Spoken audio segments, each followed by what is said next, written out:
وحشتوني وحشتوني وحشتوني. عارف يومكتي الجميله دي والسورتات بتاعتي اللي انا حطاها، بس بحبكم وانا حطاها عشان تثبت الطرحه، وحابه شكلي كده اهوت طرحه كده يا جماعه، عشان بس في ناس تقول لي دي طرحه او ايا كان، فانا حباها كده.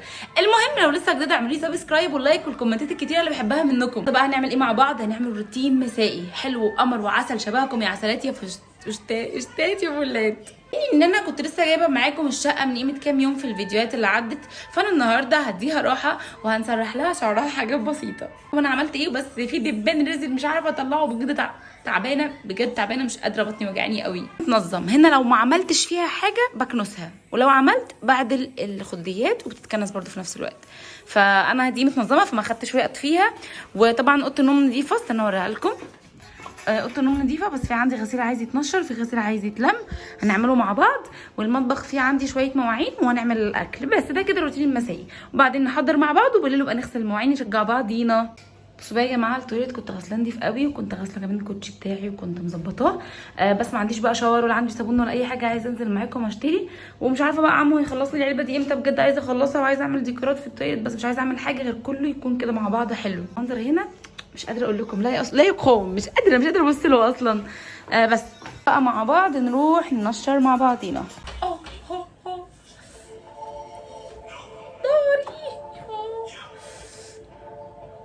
معايا يا جماعه. المهم الحمد لله كده الله ما شاء فعل. تعالوا اقول لكم انا عملت ايه في يومي النهارده. اول ما قمت ونشر مع بعض ونلم الغسيل، نلقى مع بعض بمعنى اصح. ما تنسوش اللايك وتصلوا علينا في الكومنتات. انا عايزه بقى بسرعه دعوه كده لديده، يا رب يا ديده يكرمك بالفيلا عشان ترضي ماما تعيش معاكي فيها، طبعا بعد ما اجيب لماما برده شقه ليها ان شاء الله. يا جماعه الطموحات حلوه، ادعوا لي يا رب كل اللي تدعي لي يكرمها بنونو لو نفسها في نونو، يا رب كل اللي هتدعي لي ونفسها تتجوز الاكس بتاعها تتجوزه، ويا رب كل اللي تدعي لي وعندها اولاد مجننينها ربنا يهدي لهم يا رب وينجحوا يا رب ويشوفهم دكاتره يا رب. يا جماعه انا عايزه اقول لكم على حاجه، وانا بعطس في الشمس حد شبهي لازم ابص في الشمس الاقي اعطس. وهنا كنت بقول لكم تعالوا اوريكم السما اللي انا بحبها. اهي فرحه حياتي اهي. انا بعشق قوي السما الشكل ده. كانت بتمشي بقى السحاب، بتمشي كده زي الرهوان. بما اني انا زهقانه وعايزه اروح بيت العيله، بس حاسه الفتره دي مش هعرف عشان اختي بنتها خلاص هتمتحن، هتخش درس من تاني، يعني الترم التاني يتفتح خلاص، وانا مش بحب اروح هناك لوحدي، لازم اختي تكون معايا، بحس ان انا مبسوطه كده وهي معايا. لاننا بنخرج اثنين وخميس فما نتكلمش خالص، نسكت خالص، ونقول احنا عايزين نتفسح عايزين نخرج، فاللي هو بنهوي عن نفسينا يعني. بس ساعات الواحد بيبقى محتاج حاجات اكتر من كده، بس كله خير والله يا جماعه. ساعات بفكر كده لو انا طلعت في بونبوني صغنطط وحامل، بفكر اعمل ازاي. اهم حاجه نفسويتي، محدش يقول لي اقعدي في البيت وما تروقيش وتعملي. نفسويتي اللي انا يريحني هعمله. بس المشكله ان انا ما باكلش الايام ديت يعني، والله مقلقانه لو بطني وجعاني. طب ايه يا جماعه في ايه؟ مش عارفه، بس بحاول اكدب نفسي لا مفيش حمل. بس البت المؤمنه اللي جنبي دي عماله تقول لي انت حامل، وانا والوليدي قبل كده قالت لي انت حامل، طلعت حامل وسقطت، فانا خايفه يكون كلامها صح تاني حامل تاني. تعالوا نشرب بسرعه تعالوا. بصوا بقى احنا نتفق اتفاق، انا لو طلع في بومبينو انا والله العظيم ما فيش حاجه ما معرفش يعني، لو طلع في بامبينو انا هديكم البامبينو ده انتوا اللي تربوه. خلاص بقول لكم خلاص اتفقنا، نتفق من دلوقتي. وهجيب لكم سرير هزاز عشان لا انا ان شاء الله انا لو طلع في حمل اصلا هجيب سرير هزاز يا جماعه، لازم اجيب سرير هزاز الاطفال اللي طالع ده، اللي مش الابيض الكبير لا الرصاصي اللي بتدوسي عليه لو بطنه وجعاه بتناميه على بطنه بتهتز زي مرجيحه ان شاء الله يعني. هو في امازون عامل 2000 جنيه حاليا، بس انا لو عرفت ان انا حامل في اول شهر هجيبه على طول جاري. يلا بقى نرجع لموضوعنا. يوم الروتين المسائي دوت، انا بقوم من النوم بروق بسرعه الشقه كلها وبديها كنسه وتعطيره، ما بياخدش في ايدي غلوه لاني ما فيش تصوير وببقى قاعده براحتي، لكن التصوير بيبقى عايز بقى البس الطرحه بقى والبس حاجه واسعه والكلام ده. فطبعا انا غير التصوير في البيت ببقى بصوا ما شاء الله الله اكبر يعني، بفضل الف واخلص حاجتي كلها في نص ساعه. فانا بقى قلت حبيت يعني معاكم روتين مسائي، وانا بنشر وانا بلم الغسيل اللي عندي، وبعدين بعمل الاكل، نتكلم شويه مع بعض. قلت اغير لكم بدل روتين، وعايزه الفتره اللي جايه برده ما اضايقش نفسي، عايزه افطر الصبح كده، عايزه اعمل حاجات كتير قوي معاكم، ننضف بشرتنا، نعمل لها سكرابات زي الاول فاكرين، عايزين نركب كل حاجه حلوه كنا بنعملها مع بعض. فواحده بقى حاولت مش عايزه اجي على نفسي، عايزه اعمل كل حاجه كده باقتناع وبهداوه. بس كل مشكلتي انا في المونتاج، ما حدش يسلفني نفسه ويجي يمنتج عندي شويه. بس يا جماعه هنا خلاص انا كنت خلصت، فانا بشيش الشباك عشان خاطر لو في دبان ولا اي ناموسه تطلع. بقى دلوقتي انا كنت هعمل ملوخيه النهارده، وهعمل فرخايه حشاها فريك، والملوخيه دي انا غسلتها من بدري وحطيتها كده عشان تتهوى، عشان لما تيجي تتخرط ما يكونش فيها ايه، قولوا معايا، ما بقاش فيها ميه كده وتمزلق معانا. نشفت كويس اهي. يلا بينا بقى ايه نخرطها ونغسل المواعين نشوف هنعمل ايه. بصوا يا جماعه، انا قررت عشان اكل اصور معاكم فيديو، يعني قررت عشان افطر اقول لكم انا هفطر واصور فيديو وانا بفطر. انا ما بفطرش، انا مستغربه نفسي انا عايشه ازاي بجد. انا ما بقعد طول اليوم من غير اكل، بقعد ابص على لقمه بالليل. يا ربي، يعني انا عماله استغرب في نفسي، اشرب في ميه بس بجد. والمنتج التخسيس انا موقفاه بقالي فتره، يعني مش هو اللي عمل كده، مش عارفه، بس هو ممكن يكون سدلي نفسي خالص للدرجه يعني. ماشي تعالوا، عندي مواعين عايزه تخلص، دول هنرصهم ونغسل الحبه دول مع بعض. يلا بينا سريعا مع بعض. انا بيتهيألي ان كل بنوته مصريه بعد ما بتتجوز يومها كله بتقضيه في المطبخ، او مش عارفه يا جماعه، هو انا واختي بيبقى كل يومنا في المطبخ، ان احنا بجد ما بنطلعش منه، واول باول بنغسل الاطباق مكاننا، واول باول كل حاجه في مكانها. فمش عارفه بجد هو ده كده كويس ولا لا.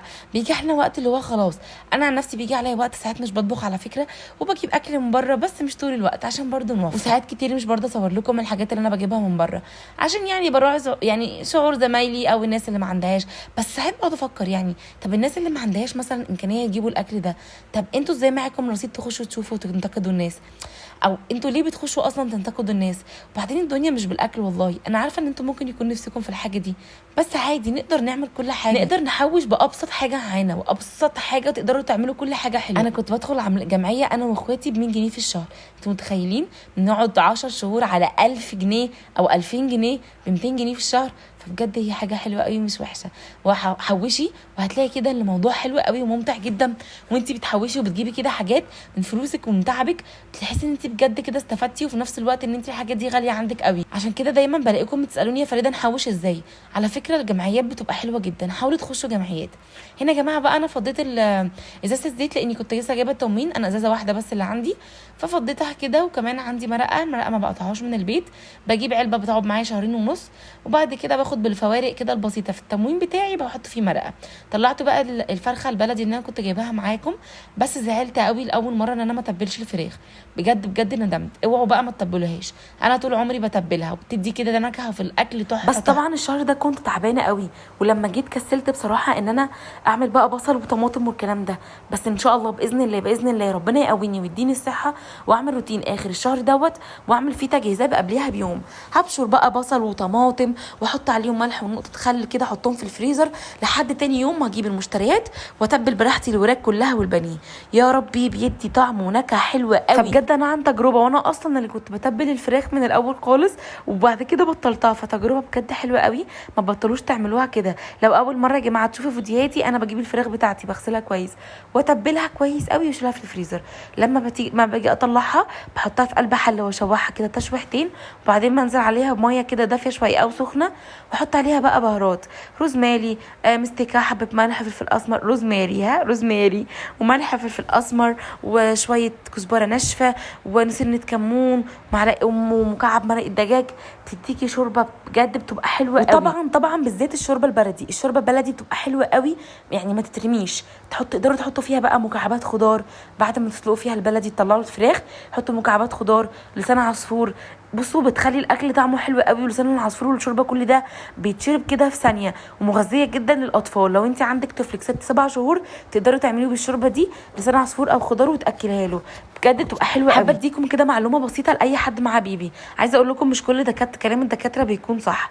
احنا واحنا صغيرين اهالينا كانوا بيلحسونا الاكل من احنا عندنا 4 شهور و3 شهور. والله العظيم انا عارفه اللي ممكن ناس تنتقدني ويبقى فيه هجوم عليا، بس بجد احنا عملنا كده، وانا عملت مع ابني كده الحمد لله. فدايما لما تحسي ان انت هتسمعي كلام الدكتور، حاولي ان انت تكسري القاعده دي جواكي، عشان خاطر طفلك هيطلع ما بياكلش اي حاجه. عندي ابن اختي ايه، اللي هي بنت عمي، حرمته من كل حاجه وهو صغير بسبب الدكتور قال لها اوعي تاكليه اي حاجه واكليه بعد السنه. فضلت تديله بس في طول الوقت ببرونه وترضعه طبيعي مع الببرونه يعني تساعد، لحد ما بقى كبر وما بقاش ياكل اي حاجه مغلبها. لما ربنا كرمها بيبي تاني اكلت ابنها وهو عنده يوم. انتوا متخيلين كانت بتاكل العسل، بعد ما ولدت راحت لحسته في بقه. والله العظيم يا جماعه، والله العظيم حاولوا ان انتوا كده، بس ما بقولكوش من يوم، يعني حاولوا بعد ال4 شهور كده طعموا اولادكم شويه كده معلقه زبادي صغيره مع ماسكه بسكوت. طبعا الطفل طبيعي بيجيله غازات، بيجيله مغص، فطبيعي، فمش الاكل هو اللي هيخليه عنده مغص. فانت طول الوقت خلي عندك سايموسكول للمغص، وفي نفس الوقت تمارين دي للبيبي تبقى حلوه طبعا قوي. لما يعدي سن 6 7 او 6 7 شهور، والله انا عارفه انا بتهته منكم طول الوقت، اول ما يعدي سن 6 او 7 شهور كنت بحمر بطاطس واصفيها كويس من الزيت على قد ما اقدر، وكنت بديها لسجوده في ايده يتعلم اللي هو ياكل. عايز اقول لكم على حاجه، بيضه بيلكم بيضه، عايز هاتي بوسه. انا صليت المغرب، تعالوا اوريكم انا عملت ايه. دي احدثكم عن هذه الخلطه. طبعا اللي ما جربش الخلطه دي يجري بسرعه ويجربها. الخلطه دي حلوه قوي قوي قوي. بتقطعي كل حاجه سمسم، بس تحطي البصل والطماطم في قلب الكبه، تحطي عليهم ملح وفلفل اسمر وبس، وتلفيهم مع بعض. بتجيبي بقى الخضره تقطعيها صغير خالص، وتحطي حبه رز صغيرين مش كتير، يعني ممكن تحطي كوبايه رز مثلا لو هتعملي شو كميه الحاجات دي اللي هو الكوسه والفلفل ده. انا بحب الكوسه قوي، الفلفل احمد ما بيحبهمش اصلا، بيحب ورق العنب، فانا مش عارفه عندي ولا لا، لو عندي هعمل له. فكل حاجه سمسم، يعني الخضره سمسم، والطماطم لو انت ما عندكيش كبه قطعيها سمسم، والبصل كمان سمسم حتت صغيره خالص وبس. وبعدين تكوني مصفيه الرز كويس قوي قوي، ما يكونش فيه حته ميه، اغسليه وسيبيه ينشف خالص، يعني لدرجه اللي هو كانه لسه ما اتغسلش. حطي بقى الملح، حطي سنه كمون، فلفل اسمر بتاع ربع كوبايه زيت، وتقلبي قلبي شقلطي شقلطي في بعض، واحشي بقى، بيبقى طعمه تحفه. استنوا انا هقلبه لكم عشان تشوفوا. بصوا بسم الله، الخلطه بتبقى ما فيهاش ميه، بتبقى كده خضره، وانت بتاكلي خضره جميله فيها باينه، بتدي نكهه كده تحفه من فوق الخضره. طبعا بقى انا هدوق، لاني انا ما بحبش ادوق الاكل وهو بيتعمل، عشان الاستاذ احمد جوزي بيقول لي انا ما بعرفش اعمل اكل وحش، ولازم دايما يكون فيه غلطات والكلام دوت. فانا قررت النهارده ان انا هدوق كده، نقلبها كويس، وبعدين ندوق الخلطه، لو عايزه ملح نحط لها. اهم حاجه الخضره تكون تقيله، يعني كتير بالشكل ده، بتبقى قمر قمر قمر، يعني ضعفه كده، ضعف الخضره فيها. لسه ما خرجتش الملوخيه بقى، وهشوف عشان انا هفتح لايف الساعه 11 او بعد ما اصلي العشاء، فيا رب يكون عندي وقت ان انا اخرطها معاكم، او اعملها بقى وبعدين بقول لكم عملت فيها ايه. الزيت بقى بيخلي الرز مفلفل، ويخلي كده طعمها حلو قوي كده في قلب الكوسه والفلفل والمحشي او اي حاجه. بصوا يا جماعه بقى، نحشي الكوسه عشان انا جايباها صغيره قوي، فنحشي حبه صغيرين فيها، ونخبط كده ونحط حبه تاني عشان الرز ينزل تحت. يعني اتعلمت كل ده واحده واحده، يعني كلنا بنتعلم واحده واحده. وعلى فكره انا بخرم الكوسه وانا بحشيها، يعني وانا بقورها، فعادي. طبعا كالعاده مسحوله ومتشلوحه وحرانه. بصوا انا طلعت الفرخه اللي كنت جايباها معاكم في مشتريات الشهر، وتبلتها بالبصل والطماطم كويس قوي، وهحط عليها برده ملح من بره وفلفل اسمر. انا مش عارفه احمد مش بيعجبه الاكل بتاعي ليه، يلا كله بثوابه. طبعا انا ما اعرفش اكل بطاطس من غير الفراخ، من غير بطاطس، يعني لازم فراخ يبقى فيها صينيه بطاطس كده حلوه كده، والبصلايه دي عشان نحبك بيها الفرخايه، ومكعب مرقه، وبعدين احط فرخه عليها ميه، اغطيها بالفويل واحطها في الفرن عشان خاطر الفراخ ما ينفعش تتعرق الوش يتحرق وما تكونش استوت. وكذلك هنعمل في الكوسه، خلصناها اهيت، هغطيها فويل عشان خاطر نحطها في الفرن وتستوي على مهلها. يعني هدخل كل الفرن، مش هيبقى بس معايا غير بره الملوخيه، واعمل شويه رز بشعريه عشان سجوده واحمد ممكن ما ياكلش محشي، ممكن. بقالي فتره ما جبتش صوص دبس الرمان، بقول لكم جبس، بقالي فتره ما جبتش صوص دبس الرمان، وعايزه اجيبه عشان خاطر بجد بيعمل نكهه في الاكل حلوه قوي. اهم حاجه تكوني مفرغه الفرخه كده، وايدك تبقى مغسوله كويس، ولو في جلافز يبقى احسن، يعني عشان انا ايدي بتتبهدل بصل وبعديها بتخنق جدا.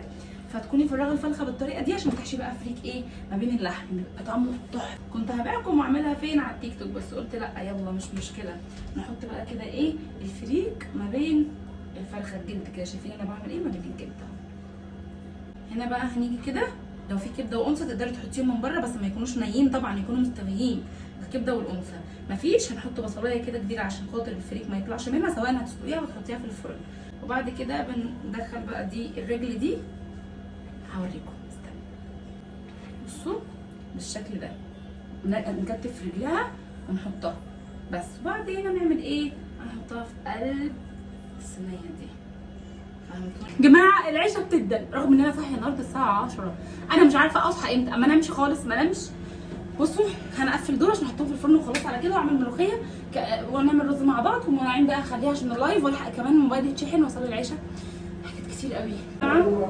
نحطه بقى في الفرن زي ما هو كده على الشبكه، ونسيبه كده على نار هاديه خالص.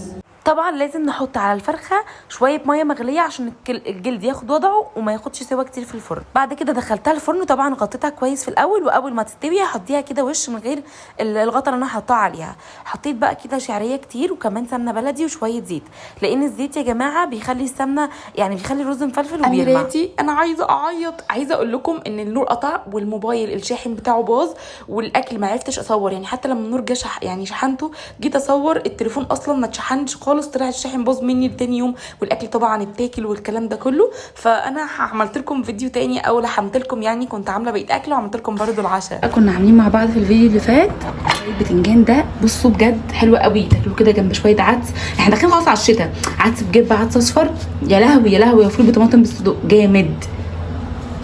صينيه الاجنحه بقى دي اللي في قلبي ان انا بحبها جدا، هحطها دلوقتي في الميكرويف عشان تاخدها تسخينه.